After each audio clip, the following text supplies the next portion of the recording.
여러분 안녕하십니까.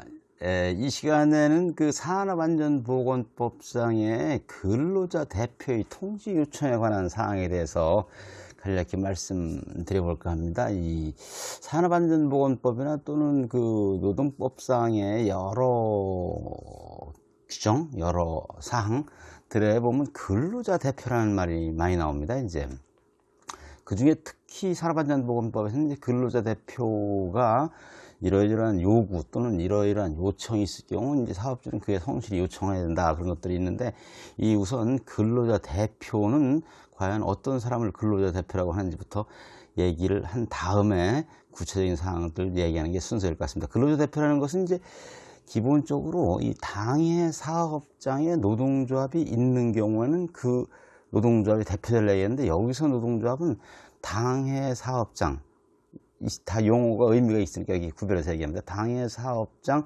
근로자의 과반수로 조직된 노동조합이 있는 경우는 그 노동조합 자체를 근로자 대표라고 하고, 실질적으로 구체적으로는 노동조합의 대표자가 근로자 대표가 되겠죠.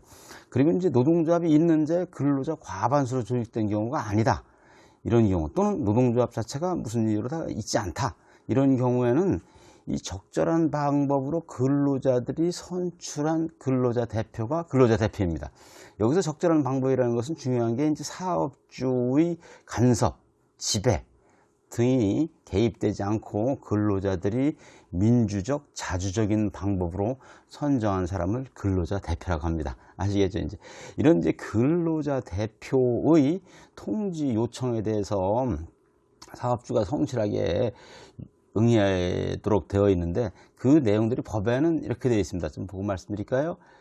우선 이제 산업안전보건위원회에서 의결한 사항을 근로자 대표가 통지해 주시오 하면 이제 적절한 방법으로 성실히 통지해 줘야 된다는 것이죠. 이제 그리고 이제 이 건설업에 공사 금액이 120억 이상이거나 토목공사업인 경우 150억 이상인 경우는 이제 이 도급받은 수급인들 근로자하고 이제 노사 협의체를 구성하게 돼 있잖아요. 이거는 이제 건설업이 특수한 경우이기 때문에 이제 산업안전보건위원회를 만들 수가 없어서 그런 형태로 건설 사업에 있어서의 노사협의체라고 하는 것입니다. 이제 그 노사협의체에서 의결한 사항을 이제 통지해 달라면 통지해 주도록 되어 있다, 이것입니다. 그 다음에 이제 이 사업장의 여러 가지 안전보건 상태가 불량해서 안전보건 진단을 실시했을 경우에, 뭐 정부의 명령에 의해서 했던, 사업장에서 자주적인 판단에 의해서 했던 안전보건 진단을 했을 경우에 그 결과에 관한 사항들,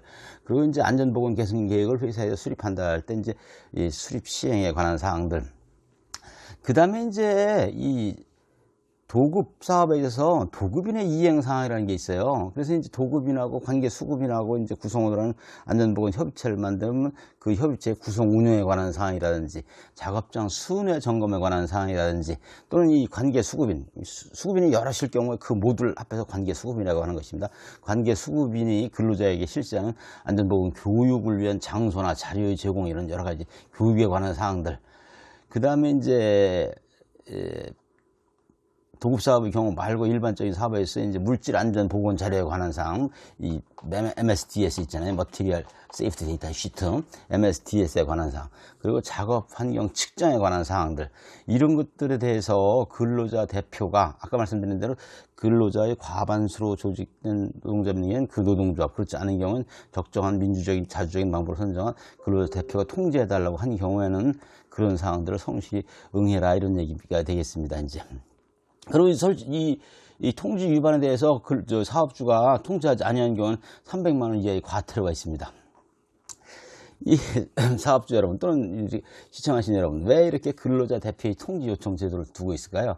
이것은 이제 이 근로자 또는 근로자 대표로 하여금 사업에 무슨 관여하게 한다든지 방해한다든지 또는 뭐 그런 부정적인 의미가 있어서가 아니고, 사업장의 안전 상태나 보건 상태에 관해서는 그 안전 또는 보건 관련된 위험에 직접 직면하는 사람들이 이제 근로자이기 때문에 근로자들에게 사업장의 안전 및 보건 관련된 사항들을 잘 알게 할 필요가 있는 것이죠. 이제 그들이 위험에 대해서 알아야 잘 예방할 수가 있는 것이니까요. 이제 그런 의미에서 사실은 이 법상에 지금 말씀드린 산업안전보건법 이게 35조인가 그런데 거기에 뭐 300만 원 이하의 과태료에 벌칙이 있다고 해서 아니고 사실 안전과 보건에 관한 사항들이 결정되거나 또는 시행 예정이거나 이런 것들이 있으면 또는 어떤 결과가 나거나 작업 환경 측정이라든지 근로자 건강 진단이라든지 이런 것들이 나왔을 때는 의뢰 이 근로자들 전체를 대상으로 또는 전체를 대상으로 하지 못하면 근로자 대표에게 그 내용을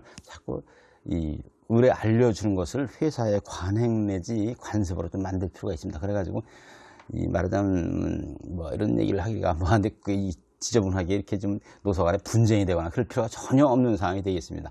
아무튼 근로자 대표의 총 요청에 대해서는 법의 과태료 벌칙이 있든 없든지 간에 위험 상황에 직면하는 근로자들 하여금 회사의 안전과 보건에 관한 여러 가지 사항들을 사전 사후에 걸쳐서 미리 이 노티피케이션 알게 하는 게 중요하다는 의미에서 근로자 참여라는 의미에서 큰 의미가 있다고 하겠습니다. 오늘은 이 시간에는 이제 근로자 대표의 총기 요청에 대해서 말씀드렸는데, 제가 얼마 전에 여러분들한테 말씀드렸지만 좀 연구스러운 얘기인데, 이 책을 낸 게 있으니까 여러분들께서 좀 이렇게 한번 이 좋은 믿을 만한 좋은 책이니까 읽어보시고서 좋은 건의사항이라든지 지적사항이라든지 이렇게 서평 또는 독후감들을 말씀드려 주시면 고맙겠습니다. 오늘은 근로자 대표의 통제에 대해서 말씀드리면서 제 책 소개를 하는 것으로 마치도록 하겠습니다. 감사합니다.